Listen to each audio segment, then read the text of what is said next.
So who currently is the Yankees' primary target, or who's their most realistic target heading to the deadline?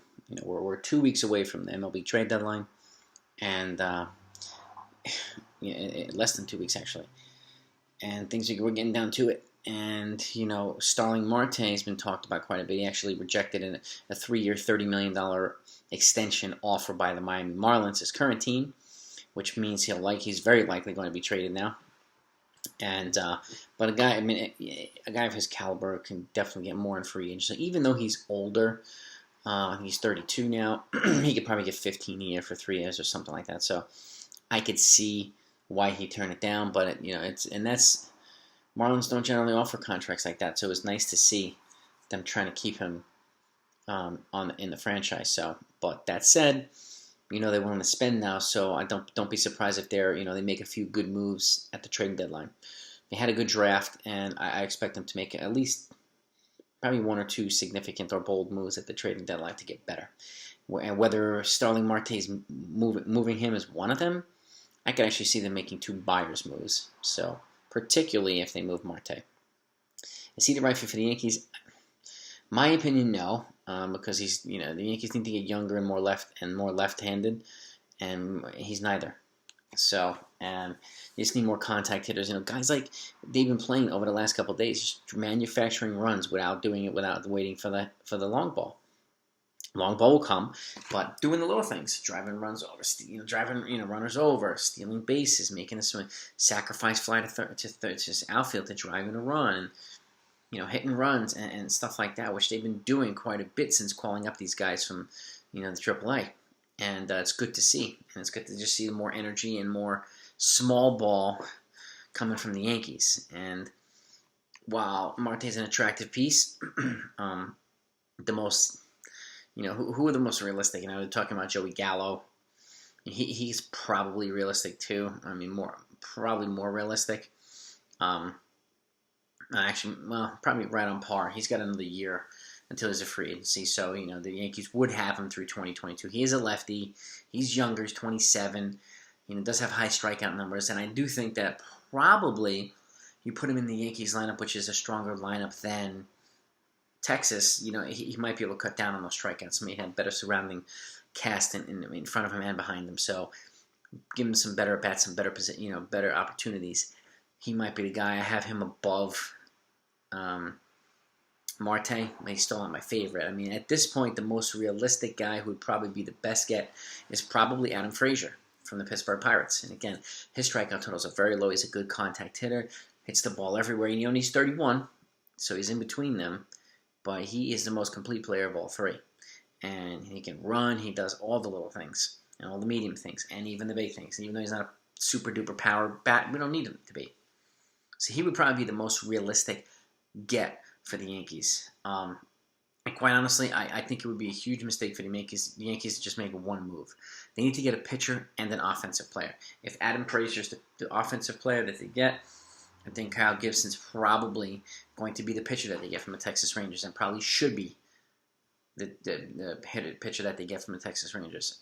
I think Max Scherzer's a pipe dream, and which puzzles me because to get those 2 guys, they're going to go over the threshold, and I don't know who they're going to give up in return to stay under the threshold. I find it difficult, and it's strange to me too because if you're going to go over the threshold and put your tax rate that much higher, wouldn't you rather just blow past it instead of going a little bit and having no guarantee at all that the team's going to be better?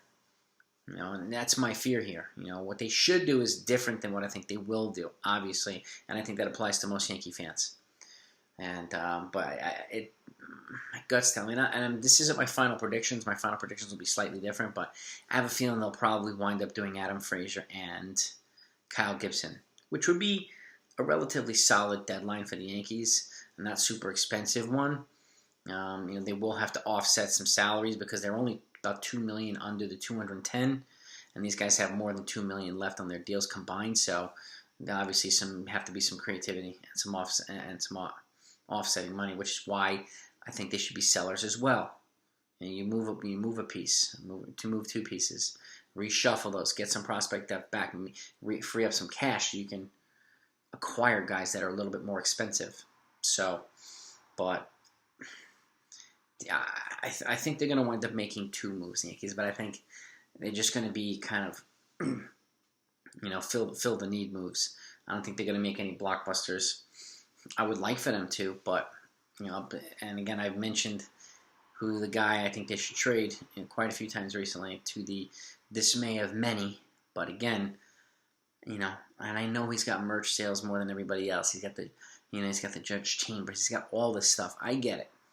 He generates a lot of money for the franchise, but first place teams also generate a lot of money for the franchise, even when he's not on it. So the Yankees are playing well. They're in first place. People flock to the games. Period. Okay, and there's still a lot of star power on that team. And, again, a few trades could be made. But I think the only way to facilitate this in a way that doesn't blow everything up is to buy and sell. For every piece you sell, you buy one. For every piece you sell, you buy one. And so on. So I think, eventually they might move 2 guys and they might bring in 2 guys at this deadline. I have a feeling the last 2 or 3 days of the deadline is going to be crazy.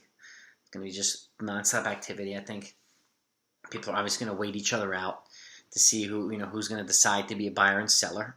Now that we're about a week out from the All-Star game, teams have a little bit better idea, but there's still some teams that are kind of in limbo, so they don't really know. And, once they put their guys in the market or a guy in the market, everybody will know, and then that's when things will really, really pick up. But as we know right now, Starling Marte is very likely on the market. So is Adam Frazier, so is Kyle Gibson. Some other guys too. And I think you'll probably find my predictions on what the Yankees will do pretty interesting. They're coming soon. Obviously, the week of the deadline is upon us almost. And I'll be submitting my official trade deadline predictions a couple days prior to the actual trade deadline. So be on the lookout for that. And let me know, who do you think, if you had 2 moves that the Yankees would make, what would they be? Or realistically, I could come up with some outlandish stuff too. But I don't see the point. It's a lot of hype and then not a lot of activity that comes around the Yankees during the trading deadline. So I'd be surprised if they did something big. Pleasantly surprised, yes, but still surprised.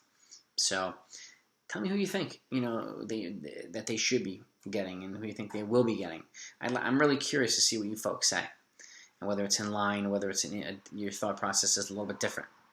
Because, the Yankees clearly have some holes to make it, even though it was nice to see them beat the Red Sox 2 out of 3. And, kind of these young kids an opportunity. But my gut's telling me also that when these starters come back, they're going to send a lot of these guys down. And I don't think they should.